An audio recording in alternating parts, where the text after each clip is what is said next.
We studied physical properties of matters. Now we are going to study chemical properties of matters. First is reaction with oxygen. When matters react with oxygen, metal oxide is formed.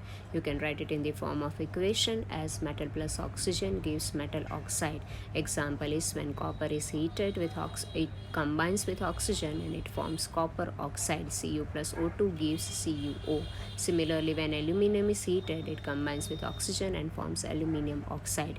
Generally, these metal oxides are basic in nature. Keep in mind, it can be asked in short answers. Metal oxides are basic in nature. When they react with water, they form bases. Example, sodium when reacts with oxygen forms sodium oxide Na2O. This sodium oxide when reacts with water, it forms sodium hydroxide NaOH, which is a base. But there are some metal oxides, exception is there are some metal oxides which show both the properties, acidic properties as well as basic properties, and such metal oxides are known as amphoteric oxides. Example, aluminium oxide and zinc oxide. When aluminium oxide reacts with acid HCl, that time it acts as a base, and when it reacts with NaOH, that is base, at that time it reacts with acid. Next is the reactivity of metals with oxygen is different. Metals like sodium and potassium, they react very vigorously with oxygen and they catch fire if they are kept in open. So they are kept in a vessel in which kerosene is filled. This can be asked in give reasons or short answers. If magnesium is heated, it burns with a bright flame. Iron is heated, it glows brightly. But if copper is heated, it does not burn but form a black coating of copper oxide.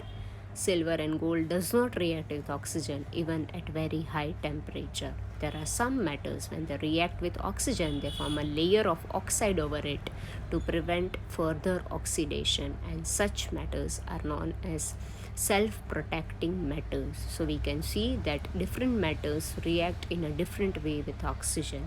Next is reaction with water. When metals react with water, they form metal oxides or metal hydroxides and hydrogen gas is liberated. When sodium reacts with water, sodium hydroxide is formed and hydrogen gas is liberated. Now, reactivity of different metal with water is different. This sodium, potassium, calcium, etc., they react with cold water, but magnesium can't react with cold water. It reacts with hot water and forms magnesium hydroxide. Aluminium, iron, zinc, they can't react with cold water as well as hot water. They react with steam, which is also a form of water. Whereas the metals like lead, copper, silver, and gold, that does not react with water. Next is reaction with acids. When metal reacts with acids, they form salts of the metal and hydrogen gas is liberated. You can write the equation as metal plus acid gives salt plus hydrogen. For example, magnesium reacts with HCl hydrochloric acid. It forms magnesium chloride MgCl2 and hydrogen gas is liberated.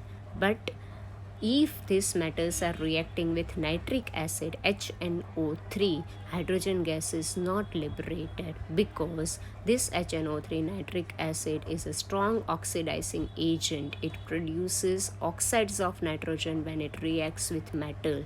This was asked in this year's paper that why it does not react with metals. Next is reaction of metals with metal salt solution. You have studied the displacement reaction that high reactive metal displaces a less reactive metal. So same way magnesium when reacts with copper sulfate, it displaces copper and magnesium sulfate is formed. Similarly, when zinc react with copper sulfate, it displaces zinc, copper and zinc sulfate is formed. So this